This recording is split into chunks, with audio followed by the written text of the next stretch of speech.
the only metal to ever form the foundation of the global monetary system. All the gold humanity has mined throughout history would be just enough to build a massive cube standing 21 meters tall. For thousands of years, gold has shaped wars, bent economies, and fueled the ambitions of civilizations across the world. So how is it that more than 3,000 tons of gold are pulled from deep beneath the earth each year, becoming one of the most powerful metals on the planet? That journey begins in gold mines plunging hundreds of meters underground, where massive rocks are drilled, blasted, crushed, and processed to recover gold particles so small they seem almost invisible. From there, raw gold is transported to refineries, where it is purified, melted, and cast into pristine bars, before immediately entering the global financial system as one of the world's core assets. Today, join Agriculture Insight as we explore this remarkable journey from the depths of the earth through advanced refining technology to the global system of value that gold continues to command. Gold is a metal defined by almost contradictory properties.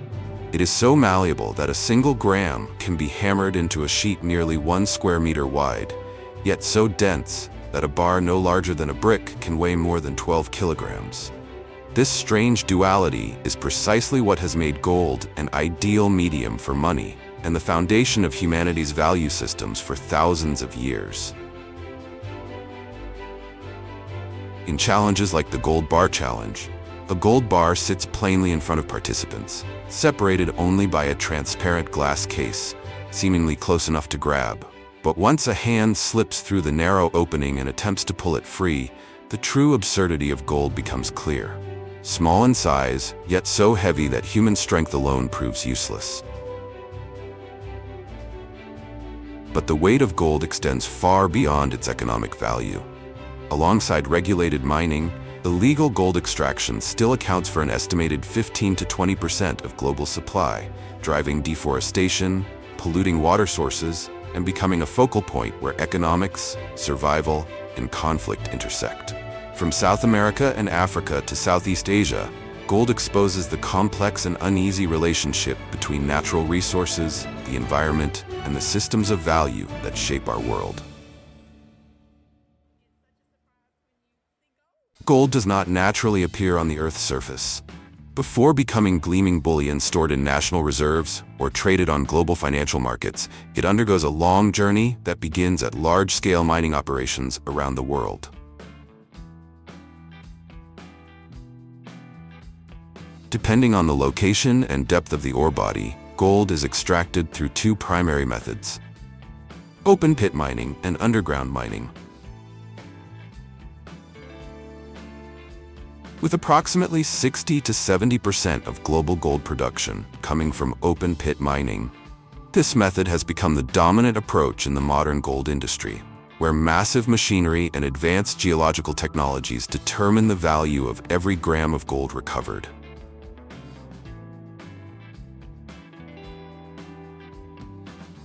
The open pit gold mining process begins with stripping away the overburden that covers the ore body.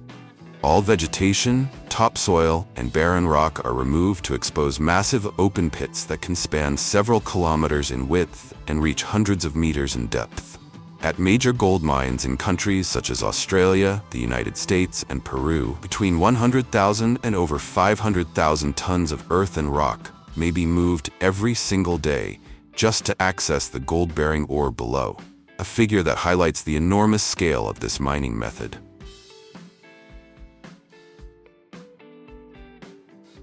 Once the ore body is exposed, industrial drilling systems come into operation. Large diameter drill bits bore holes tens of meters deep into the rock, which are then loaded with explosives and detonated according to carefully calculated sequences. Blasting is not only intended to fragment the ore, but also to control ground vibrations and ensure the safety of both equipment and mine structures. The broken ore is then collected by heavy-duty hydraulic excavators and loaded onto gigantic haul trucks, each capable of carrying 200 to 400 tons of ore per trip, before being continuously transported to the crushing and processing facilities.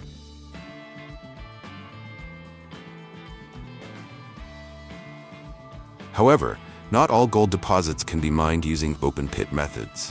When ore bodies lie deep below the surface and the overlying rock is too thick, mining operations must shift to underground mining, one of the most complex and high-risk techniques in modern gold extraction. In this method, miners access ore at depths ranging from hundreds to even thousands of meters, working in dark, confined environments under immense geological pressure.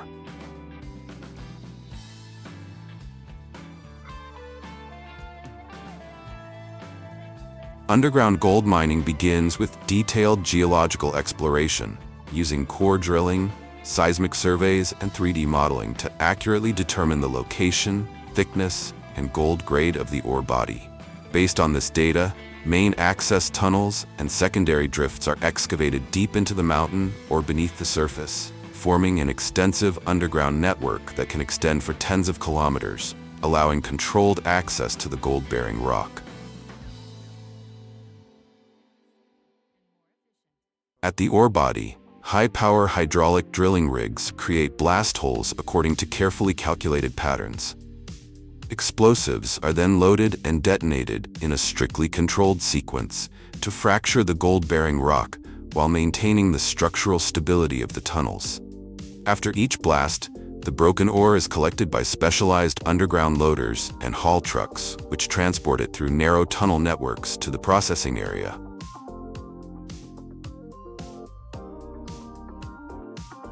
Because operations take place in confined spaces under high pressure, ventilation, lighting, drainage, and ground support systems must operate continuously. Temperatures in deep underground mines can exceed 40 degrees Celsius, while the risks of tunnel collapse, toxic gases, and flooding are ever present. As a result, underground gold mining demands rigorous operational discipline, advanced technology, and a highly trained workforce. Currently, around 30 to 40% of global gold production comes from underground mining, particularly at major mines in South Africa, Canada, and Australia. Although more costly than open-pit mining, this method enables access to deep, high-value deposits, where each ton of ore may contain only 3 to 10 grams of gold, yet still generate substantial profits. Underground gold mining is not merely a confrontation between humans and geology. It is a clear demonstration of the price humanity pays to bring each gram of gold from the darkness beneath the earth into the center of the global economy. Regardless of whether gold is mined by open pit or underground methods, the ore ultimately converges at a single destination, the processing plant. This is where the true value of the ore is released, as rocks that appear inert begin to reveal the gold hidden deep within them. At the plant, the ore is first fed into a primary crusher, where large rocks are broken down into smaller fragments. It then passes through secondary and fine grinding stages until the particle size becomes small enough for efficient gold recovery. In modern mining operations, processing plants can handle tens of thousands to hundreds of thousands of tons of ore per day, even though the average gold grade is often only 1 to 5 grams per ton of rock. After fine grinding, the gold-bearing ore is fed into vibrating screens, where particles that meet the required size move forward, while oversized material is returned for further crushing. This is the stage at which gold truly begins to separate from the surrounding rock.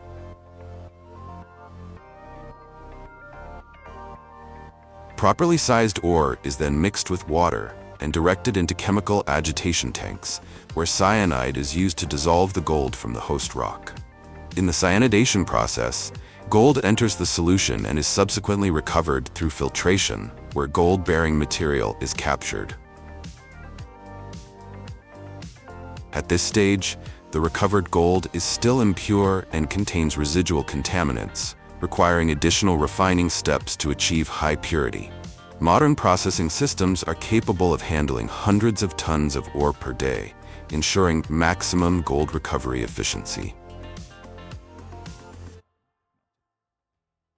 After the separation and refining stages, Once impurities have been reduced to the lowest possible level, the gold is transferred to a furnace to enter its final shaping phase. At temperatures above 1064 degrees,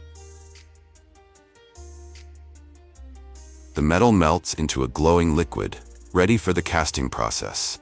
In manual operations, metallurgists use heat-resistant ladles or specialized pouring crucibles to guide the molten gold into molds. The flow must be kept steady and continuous, as even minor irregularities can create air bubbles, internal voids, or compromise the uniformity of the gold bar. As the molten gold reaches the base of the mold, it spreads under gravity, gradually filling the predetermined shape. In modern facilities, this entire process is fully automated. Molten gold is poured with precise control into each mold, ensuring consistent weight and dimensions across every bar. Once cast, the gold enters the cooling stage, using forced air, heat-dissipating surfaces, or fine water mist, allowing the metal to solidify rapidly while maintaining a stable crystal structure.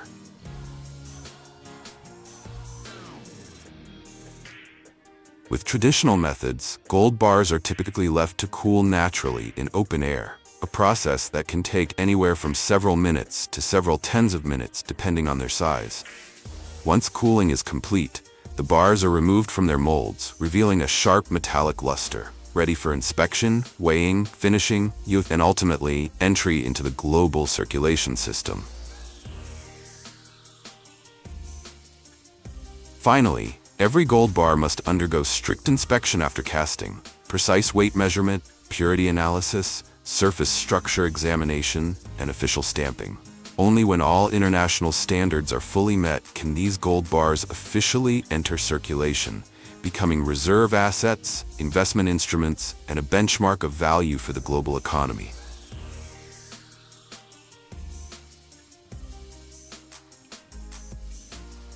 Once refined to a high level of purity, gold does not remain solely in the form of large bars. It is further processed by rolling and dividing into standardized products such as mini gold bars, minted gold ingots, or industrial gold sheets. Thanks to its exceptional malleability, gold can be rolled into uniformly thin sheets, then cut, stamped, and certified directly on production lines. At the same time, a portion of refined gold is drawn into wires to produce chains and semi-finished jewelry components, ready for further shaping and design. From a single solid gold bar, this transformation allows gold to exist in many different forms, serving both investment and consumer purposes.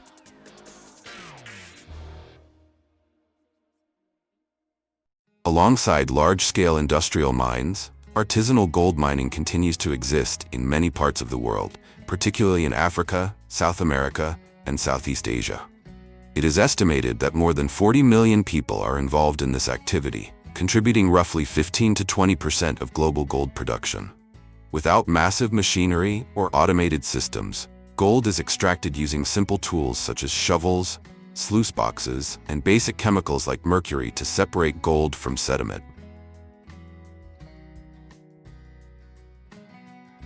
This lack of regulation and control has made artisanal mining a major source of environmental degradation, contaminating water systems, destroying ecosystems, and posing serious health risks to miners and surrounding communities. Yet for many impoverished regions, it remains a vital means of survival, where each tiny grain of gold carries both hope and a heavy cost.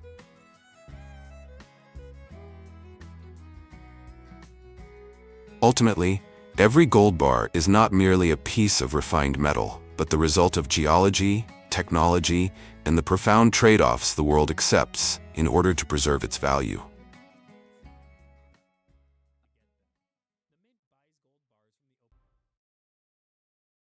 What makes the US dollar truly different isn't just its global status, but the extraordinary durability hidden within it.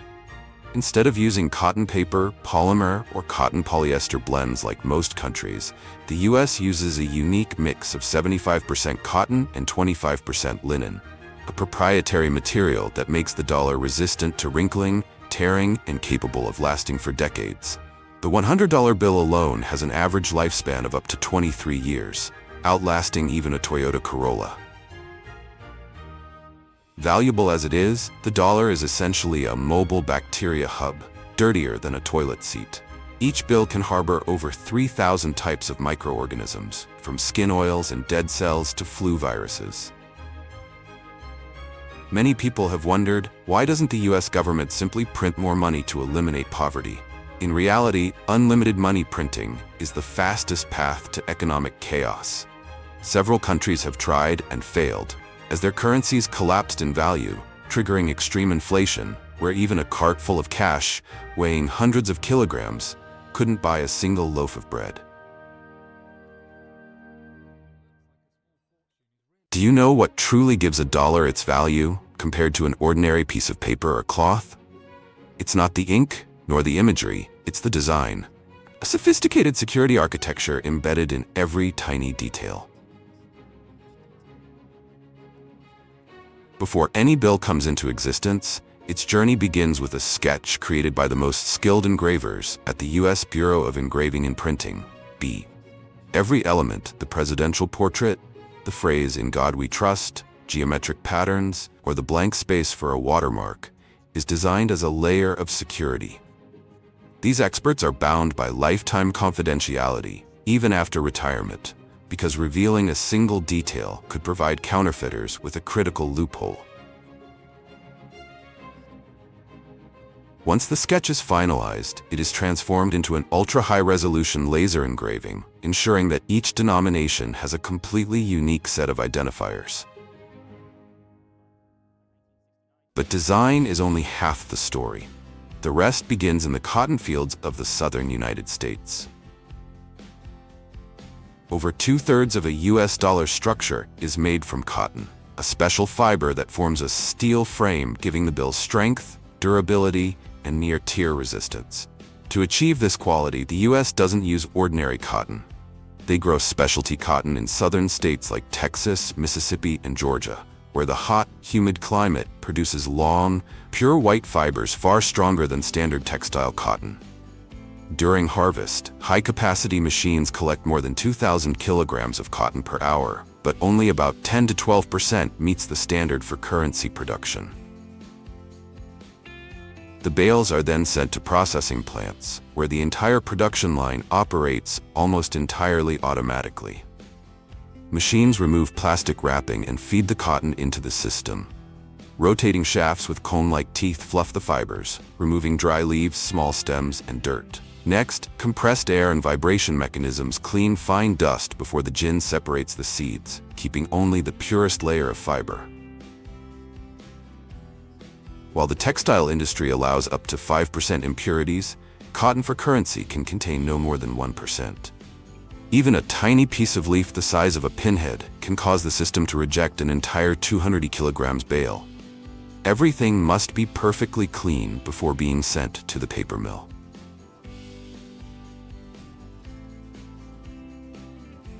To increase durability and resistance to twisting, the US also adds linen fibers. Most of the linen for US currency is imported from France and Belgium, where centuries-old flax fields produce long, fine, and exceptionally uniform fibers.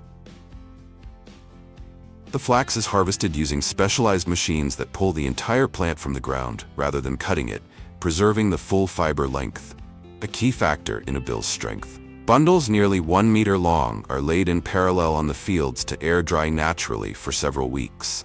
Once the fibers reach the ideal ripeness, machines roll them into large bales weighing around 300 kilograms. From there, the flax undergoes a sophisticated processing routine to extract the fibers perfect for currency paper. In the fields, it is left to rot naturally for 2 to 4 weeks, a form of biological soaking where bacteria and natural yeast break down the plant's pulp, separating fibers without breaking them. An interesting fact, the retting process must be monitored daily. Extending it by just 48 hours beyond the ideal can weaken the fibers by 20 to 30%, enough for them to be rejected for currency production.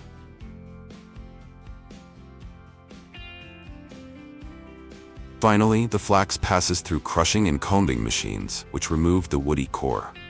The resulting high-quality fibers are pressed into bales and sent to the paper mill.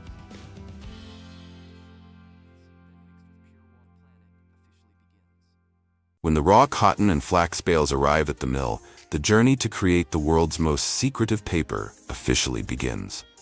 The white fibers are cleaned with steam, chopped, and blended in large vats like a thin porridge, where ultra-fine security fibers and invisible industrial DNA are mixed in, forming a base that no counterfeit printer can replicate. The mixture is then poured onto conveyor belts, pressed thin, dried, and rolled into large sheets of paper. Each sheet already contains watermarks, security threads, and extremely precise technical features.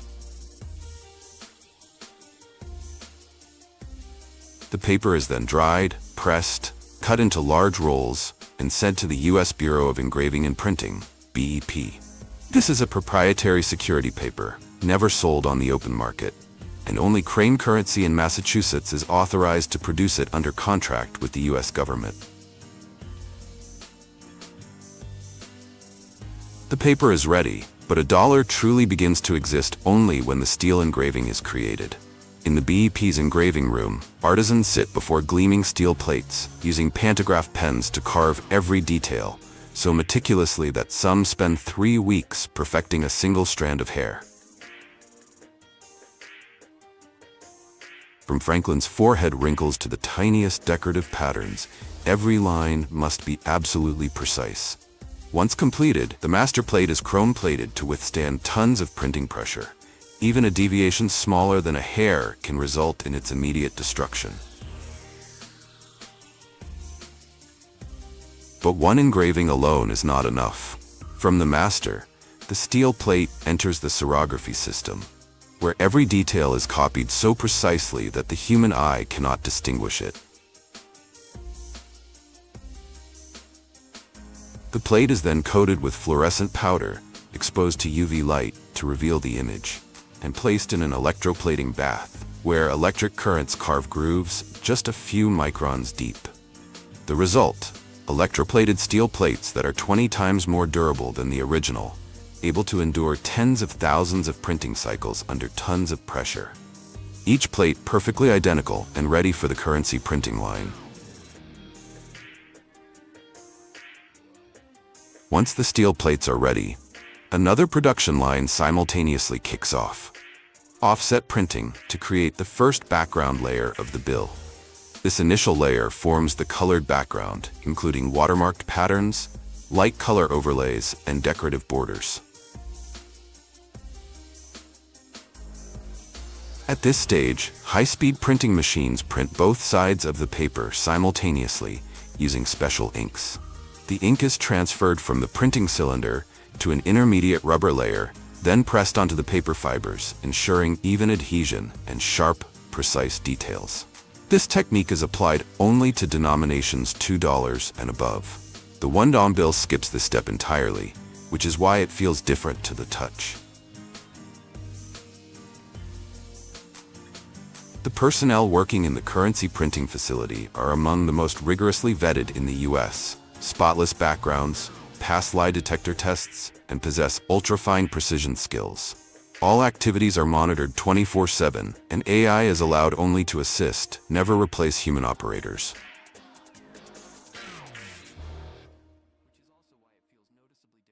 After the background layer is fully dried, the sheets are stacked and sent to the intaglio printing stage.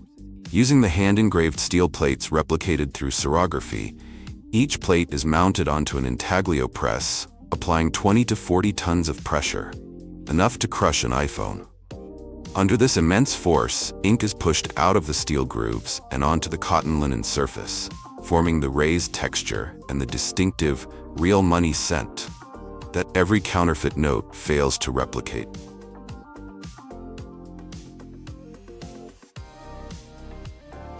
And once the intaglio printing is complete, the bill moves on to a completely different layer of security. OVI color shifting ink, a technology guarded like a military secret. OVI ink appears only on denominations $10 and above, yet it is one of the most visually recognizable security features. Tilt the bill slightly, and the number 100 shifts from a copper hue to green right before your eyes. This effect comes from a multi-layer structure containing ultrafine metallic crystals that act like nano-mirrors, reflecting light at precise angles. The technology is so tightly controlled that only a handful of countries and suppliers, primarily SICPA of Switzerland, are authorized to produce it. Even central banks are never allowed to possess the raw ink. They receive only the exact amount required for each print run, and that ink has never existed on any black market. Once the OVI layer has sealed the surface with its signature color-shifting effect, the process still isn't over. The bill moves on to an even more intricate layer of security, one so small that it's nearly invisible to the naked eye: microprinting. Microprinting is the art of hiding text in the most sophisticated way on a US dollar. On the $100 bill, you'll find the phrase, "The United States of America," delicately engraved into Benjamin Franklin's collar, while the tiny USA rests just beneath his portrait. So small, you'll need a magnifying glass to see it clearly. If you're holding a $100 bill, try checking it now and see how sharp your eyes really are. These miniature characters are printed with specialized inks and micron-level engraving plates. To the average person, they look like decorative patterns, but to experts in currency inspection machines, they are the first, fastest, and hardest to fake line of defense against counterfeits. Once the microprinting layer has finished its role as the subtle gatekeeper, the bill moves on to its final stage, the part that is, ironically, the easiest to counterfeit: printing the serial numbers and treasury seals. In this step, a specialized printing system stamps each bill with 2 unique serial number sequences, giving every note its own identity. At the same time, 2 important seals are printed on top: the U.S. Treasury seal and the Federal Reserve seal. This is also one of the few elements that criminals can attempt to mimic, since serial numbers use flat ink without raised textures or complex security structures. Passing off a fake is one thing, but getting through quality control is a completely different battle. Right after the identity layer is printed, each bill enters one of the strictest inspection systems in the entire process. Ultra-high-resolution optical sensors scan every millimeter, catching anything from color shifts and ink bleeding to a single misprinted serial digit. Raised ink, color-shifting OVI, and microprinting are analyzed in mere milliseconds. Even the tiniest deviation sends the bill straight to recycling. Finally, a manual inspection team randomly checks bundles to ensure no subtle flaw slips through.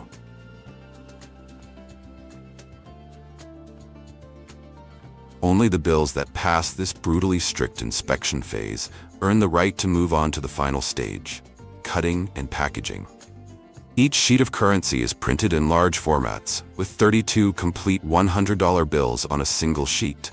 After inspection, they're fed into an ultra-precise cutting system that slices them into individual notes with exact dimensions of 6.14, 2.61 inches. The blades are so sharp that even a deviation of a few microns can disqualify an entire batch.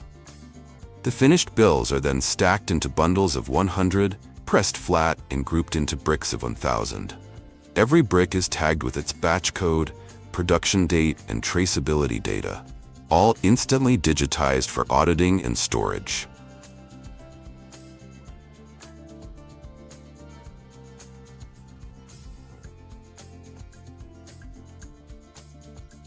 After packaging, the newly printed bills are moved into an ultra-secure vault, accessible only to a tiny group of authorized personnel, with every action logged through biometric authentication and a 24/7 camera system.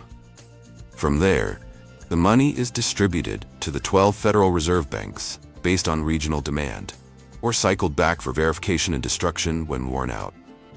This issuance loop isn't just a technical process. It's the mechanism that guards the nation's financial power, where each bill carries the law, the trust, and the history of the United States. It costs about 4.1 cents to produce a single $1 bill, so guess who ends up paying for the printing?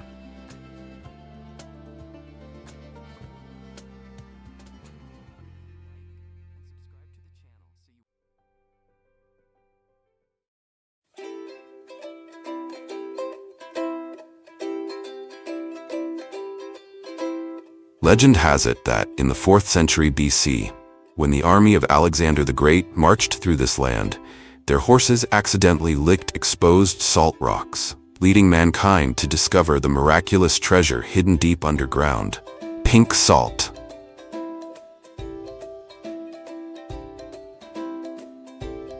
Unlike common salt formed from the evaporation of modern seawater, these pink salt deposits were created more than 250 million years ago, when ancient oceans evaporated and left behind massive layers of salt that were gradually buried and transformed through millions of years of geological activity.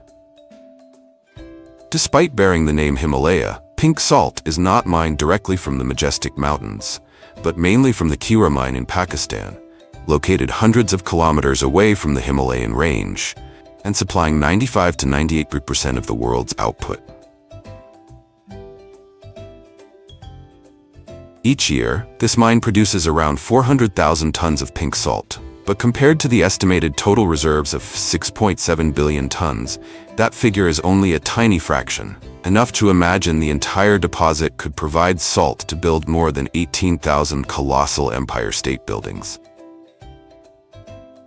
Not only distinguished by its enchanting natural pink hue, Himalayan salt is also branded as a luxury salt, thanks to its content of more than 80 trace minerals, and is believed to have the ability to treat various ailments, from insomnia, stress, and depression, to digestive disorders. However, this difference accounts for only about 2%, sparking debates that the mineral content is far too minimal to provide significant health benefits, and that most of its so-called miraculous effects are in fact the result of marketing strategies. It is from these very debates that the journey of mining pink salt becomes even more valuable, revealing the elaborate process that truly defines its worth and brings this ancient mineral from deep within the earth to light. At the Kira mine, the method of extracting pink salt takes on a character entirely different from that of ordinary stone quarries such as granite, marble, or limestone. In those quarries, diamond wire saws, massive cutters, or even powerful blasts are often used to separate material quickly and at high output, with little concern for preserving the integrity of the crystal structure. But at Kira, everything unfolds with almost surgical precision.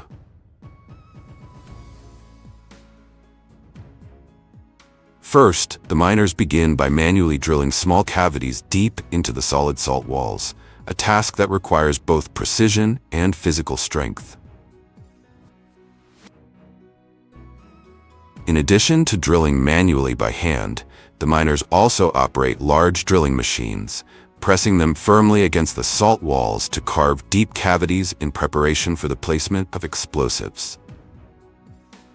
Once the cavities are prepared, they carefully insert 4 measured charges of gunpowder into each opening, making sure the placement is exact.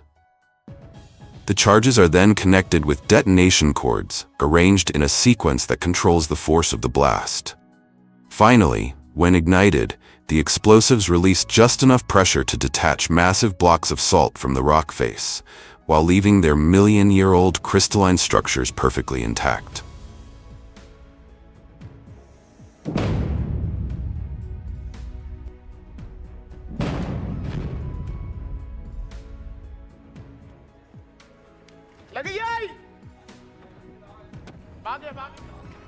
Each day, through the tireless labor of around 500 miners, production can reach up to 2,000 tons of pink salt. This delicacy, combined with the room and pillar method, leaving behind massive salt columns as natural supports, has turned the mining process here into an art of preserving a mineral treasure, rather than merely an exercise in industrial extraction.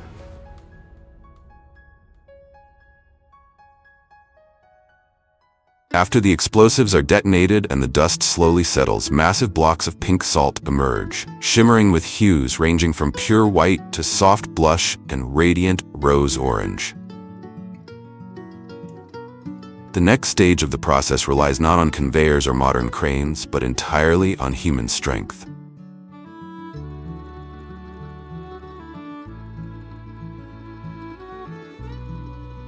The most grueling task is splitting the salt blocks with heavy iron hammers and hauling them away. Miners must carefully control each strike to avoid shattering the crystals, shaping the blocks into sizes just small enough to pass through the narrow tunnels. The briny air makes every breath a challenge, draining the miner's strength 3 to 4 times faster than work on the surface. Many compare this labor to coal mining, as both demand immense physical strength, harsh working conditions, and extraordinary endurance. Yet the difference lies in the treasure unearthed. Instead of black coal, here the miners bring forth glistening, pink gems. From the depths of the earth, crystals born from ancient oceans hundreds of millions of years ago, now continuing their journey to shine once more under the sun.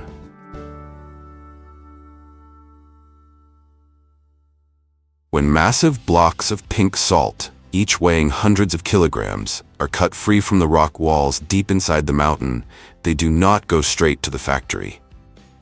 Instead, workers load them onto small mine carts running on narrow tracks to be transported to a vast stockyard just outside.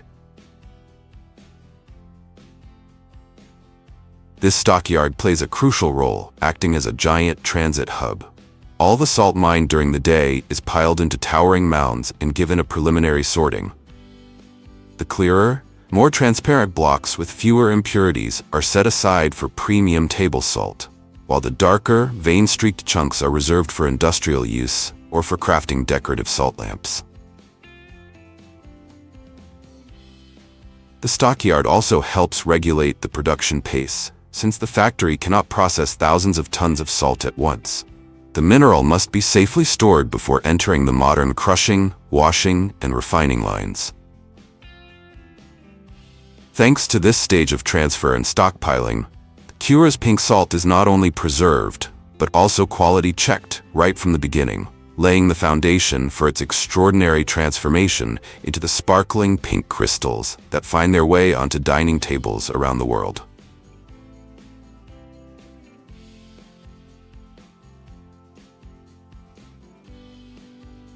From the very first step, the salt is subjected to primary sorting, a task that demands the sharp eye and skilled hands of the workers. Only the pure, translucent pink crystals of uniform color are kept, while any blocks with impurities, deep cracks, or blotchy tones are immediately discarded. Alongside the precision of human craftsmanship, the mechanical power of automated conveyor systems plays a vital role. It is this combination that allows the production line to run almost without pause, with a processing capacity of up to hundreds of tons of salt each day. After sorting, the pink salt is immediately transferred to an automated washing system. Here, high-pressure water jets are sprayed continuously across the surface of the crystals, washing away fine dust and leftover fragments from the mining stage. Below, vibrating sieves shake relentlessly to remove remaining impurities, ensuring that no unwanted particles cling to the salt. Some may wonder, doesn't washing with water risk dissolving the salt? In fact, thanks to strict control of time and pressure, the water contact is just enough to clean the surface without affecting the solid blocks. Thanks to this cleansing step, the pink crystals emerge from the tanks with their signature shimmering hue intact, while reaching the purity required for the next stage of processing. From the washing tanks, the salt moves on to the stage considered the most powerful and dramatic, grinding. The raw salt blocks are fed into massive industrial crushers, where steel rollers weighing hundreds of kilograms slowly press down, breaking the blocks into smaller fragments. In some plants, jaw crushers are used instead, with 2 steel plates closing under pressures of dozens of tons, powerful enough to shatter a block of salt in just seconds. Once reduced to more manageable pieces, the salt is transferred to fine grinders. Here, blades spinning at over 3,000 revolutions per minute slice the fragments into uniform granules, producing the pristine pink crystals destined to become a refined seasoning on dining tables around the world. Once finely ground, the pink salt is fed into a sealed drying system. Inside, streams of hot air circulate continuously through each grain, gradually drawing out the remaining moisture. The temperature is kept steady at 90 to 100 degrees Celsius, just enough to ensure complete drying while preserving the natural crystal structure and the salt's signature rosy hue. Interestingly, once dried and passed through advanced optical scanners, Himalayan pink salt can preserve its quality for decades without the need for any additives or chemical preservatives. By contrast, ordinary table salt usually requires anti-caking agents such as calcium silicate or potassium ferrocyanide to prevent clumping, which makes it a product that has already been processed. This very distinction is what has earned pink salt its reputation as one of the purest salts in the world. Though praised as natural and pure, Himalayan pink salt can still contain trace amounts of heavy metals, such as lead, arsenic, or mercury. For this reason, every export batch must undergo strict testing to ensure consumer safety. In reality, the salt's signature pink hue is not the result of any miracle or mysterious property, but comes from the presence of iron oxide, Fe2O3, within the crystals. The very mineral that gives it its enchanting color and distinctive commercial value. The qualified batches of salt are immediately transferred to the semi-automated packaging area, where the entire process takes place in a sterile environment. The price of Himalayan pink salt is many times higher than that of ordinary table salt. In Pakistan, a bag of pink salt may cost only a few dollars, but once it reaches international markets, the price can soar 10 to 30 times higher, and even more for finely crafted artisanal products. The salt is divided into different product lines: fine grains for culinary use, raw crystals for spa and feng shui, and large blocks crafted into glowing salt lamps.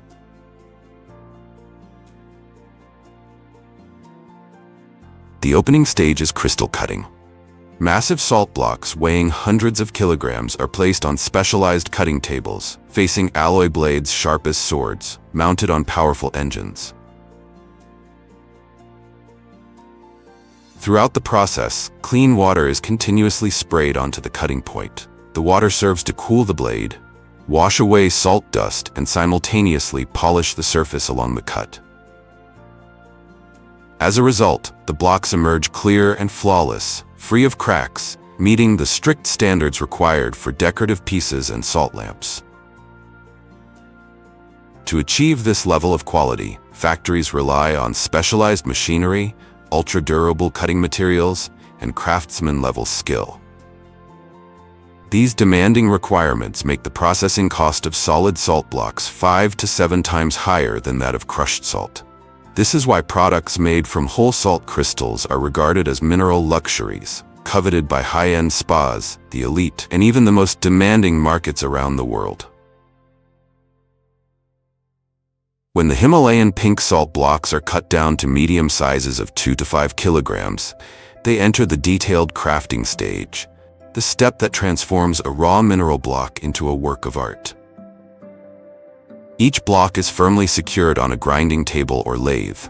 Grinding blades rotating at 2,000–3,000 revolutions per minute carefully sculpt the surface, carving curves, grooves, or patterns according to the design.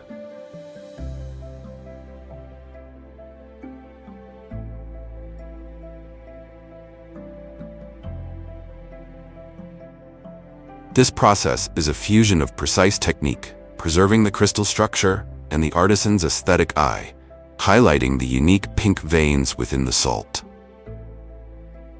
It is only after this step that the block truly transforms, from a primitive mineral crystal into a mineral lamp, glowing with a warm pink light, serving as both a decorative piece and, for many, a source of relaxation and wellness.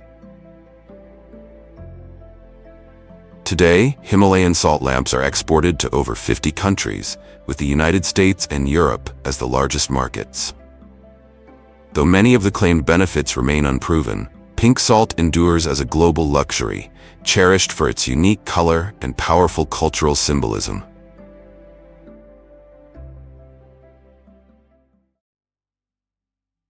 After harvesting, sugarcane is transported to the sugar factory by truck, or in some places by train. The sugar production process at the factory is complex and involves multiple steps to extract, refine, and crystallize sugar from the sugarcane.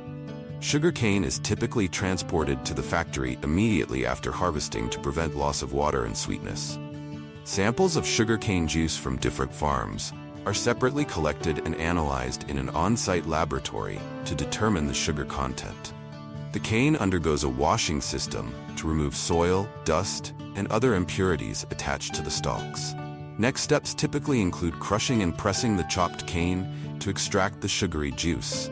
The chopped sugarcane is fed into large-capacity juicers to extract the sugarcane juice. These juicers typically consist of several heavy rollers that crush and press the cane to squeeze out the juice. After the extraction process, the leftover fibrous material, known as bagasse, is removed. This bagasse is utilized for various purposes, such as fuel, paper production, and the manufacture of biodegradable products like plates and utensils. The freshly extracted sugarcane juice typically contains impurities and suspended fibers. To clarify the juice, lime is added to precipitate these non-soluble impurities, enhancing the purity of the sugarcane juice after chemical treatment. The clarified sugarcane juice is heated in evaporation pans to vaporize water, resulting in a more concentrated sugar solution. This process occurs in several stages, transforming from a dilute solution to a thicker one. The concentrated juice turns a pale yellow and becomes more viscous. To initiate crystallization, a small amount of sugar seed crystals is added to the concentrated sugarcane juice. The solution is gradually cooled, allowing sugar to start crystallizing. This crystallization process can take several hours. After crystallization, the mixture is placed in a centrifuge to separate the sugar crystals from the molasses. The centrifuge spins at high speed, collecting the sugar crystals in the middle while the molasses flows out. The sugar, still damp from separation, is sent to a drying system to fully dry, preventing the crystals from sticking together and extending shelf life. Once dried, the sugar is sorted and packaged into bags or sacks for transport and consumption. Some factories utilize automatic packaging systems, which expedite the packaging process and ensure accuracy. Before leaving the factory, the sugar undergoes thorough quality checks to ensure it meets standards for sweetness, purity, and granule size. Samples are analyzed in a laboratory to guarantee the highest quality for the factory's products. The process above yields raw sugar crystals that are off-white. To achieve pure white sugar, a decolorization step is required. The solution for decolorizing is created by dissolving the raw, refined sugar in boiling water at 80 degrees Celsius. This clear solution is then heated and passed through sand and gravel filters before moving through activated carbon columns. Following this, it is centrifuged again to remove color, resulting in pure white sugar crystals. After the juice extraction, sugarcane bagasse becomes an ideal material for producing biodegradable products such as plates, bowls, cups, and other food containers, offering an eco-friendly alternative to single-use plastics. The bagasse is processed to remove impurities, then cooked into a pulp. This pulp is pressed into various shapes like plates, bowls, or food trays. Products made from sugarcane bagasse are not only environmentally friendly but also biodegradable, significantly reducing plastic waste. Additionally, bagasse is used as livestock feed, especially for cattle. Rough bagasse is typically fermented for about 2 months, similar to silage corn, making it easier for livestock to digest and reducing feed costs for farmers.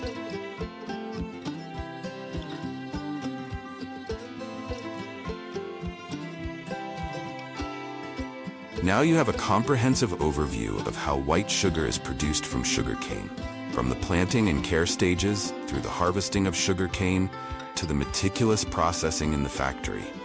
It's a long journey filled with dedication and effort, not only from the farmers, but also from the workers and technicians at the factory, ensuring the delivery of pure, high-quality sugar. So next time you use a spoonful of sugar to make tea, bake, or cook, remember the hard work and detailed process behind it. Thank you for joining me in exploring this content. If you have any questions or comments, please share them in the comment section below. Don't forget to like and subscribe to the channel to not miss out on more fascinating stories about agriculture and production. Goodbye, and see you in the next video.